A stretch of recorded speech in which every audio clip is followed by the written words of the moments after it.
இப்போ வந்து இப்போ ஒரு குழந்தையாக இருக்கும்போது அவங்க பேரண்ட்ஸ் சப்போர்ட் தான் கண்டிப்பாக முக்கியம் அப்படின்னு சொல்லியிருக்கீங்க. அந்த ஸ்டார்டிங் ஸ்டேஜில் அவங்க கையில் தான் எல்லாமே இருக்குது, அவங்க லைஃப் ஸ்டைல் எப்படி மாறுது அப்படிங்கிறது.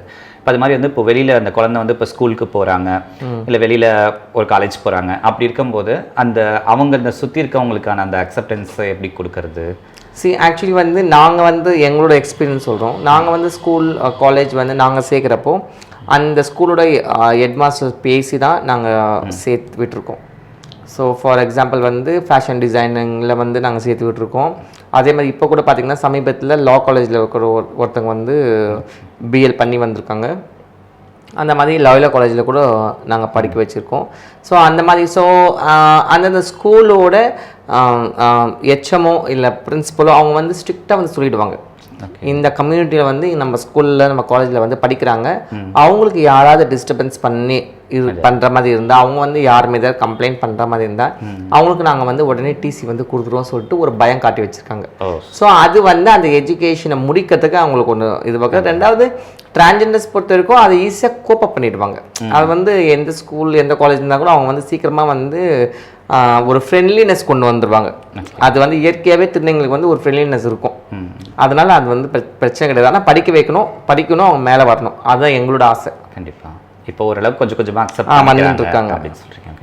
இப்போ நார்த் இந்தியாவில் வந்து திருநங்கைகள் பார்த்தீங்கன்னா அவங்க வீட்டில் ஒரு விசேஷம் நடக்குதுன்னா அவங்க இல்லாமல் இருக்காது, அவங்களோட பிளஸிங்ஸ் கிடைச்சாதான் எல்லாமே இருக்கும் அப்படிங்கிற மாதிரி இருக்கும். நம்ம சவுத் இந்தியாவில் இன்னும் அந்த அளவுக்கு இல்லை. நார்த் பார்த்தீங்கன்னா நார்த்தில் வந்து பதாயின்னு சொல்லுவாங்க அது பேர். அந்த பதாயினா வந்து ஒரு கல்யாணமோ ஒரு குழந்தை பிறந்தாலோ எந்த ஒரு நல்ல காரியமோ வந்து அவங்களுக்கு தான் வந்து ஃபஸ்ட்டு கூப்பிட்டு அவங்களுக்கு வந்து பிளெஸ்ஸிங் வாங்கிட்டு அவங்களுக்கு தேவையான கிஃப்ட்டுங்க பணம் வசதி நாங்கள் எல்லாமே அவங்களுக்கு ஏற்ற மாதிரி கொடுத்துட்டு ஸோ அவங்க வந்து ஒரு ஃபேமிலியாக அங்கே இருக்கிறாங்க. பட் ஆனால் சவுத்தில் வந்து அப்படி கிடையாது. ஏன்னா சவுத்தில் வந்து நிறைய பிரச்சனைகள் வந்து டிரான்ஸ்ஜெண்டர் அந்த புரிதல் இல்லை, கம்யூனிட்டிக்கு வந்து அந்த சொசைட்டிக்கு அந்த புரிதல் கிடையாது. புரியுது அவங்களுக்கு. ஆனால் இன்னைக்கு எவ்வளோ மாற்றங்கள் முன்னை விட நானே அது கண்ணால் பார்க்குறேன். பட் இன்னும் நல்லா முன்னேறி வரணும். நம்ம ஒரே நாளில் மாற்றிட முடியாதுல்ல. கண்டிப்பாக எல்லாமே இப்போ வந்து மலைக்கா சொல்லும் போது அந்த மாடல் அப்படிங்கிற ஒரு அறிமுகம் இருக்குது. பட் வந்து இப்போ அதை தாண்டி சோசியல் ஆக்டிவிட்டீஸ்ன்னு பேசும்போது தான் உங்களுக்குள்ள ஒரு எனர்ஜி ஒரு பெருமிதம் வருது.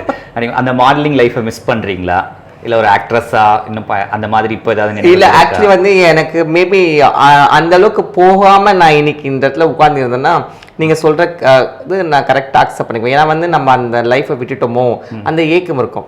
ஆனால் கடவுள் பண்ணிட்டு நான் அங்கே போயிட்டு வந்துட்டேன். So I am the first transgender woman from India who went for Miss World. அது பெரிய விஷயம் எனக்கு. ஸோ நான் வந்து அந்த ஸ்டேஜ் பார்த்துட்டு வந்துட்டேன். ஸோ அதனால எனக்கு அந்த வருத்தம் கிடையாது. அதே மாதிரி 1க்கு 2 படமும் நடிச்சு வந்துட்டேன். ஸோ அதோட அந்த எக்ஸ்போஷர் எனக்கு தெரியும். So I am happy now. Maybe அதெல்லாம் பண்ணாமல் இருந்தால் தான் எனக்கு கொஞ்சம் ஏக்கம் இருந்துனே நம்ம பண்ணியிருக்கலாமோ நம்ம பார்த்து வந்ததால இப்போ நான் முழுமையாக வந்து நான் என்னை வந்து அக்செப்ட் பண்ணிட்டேன் கம்யூனிட்டிக்காக. ஓகே, இப்போ இந்த விஷயங்கள்ல உங்களுக்கு I am happy, very much happy. Okay.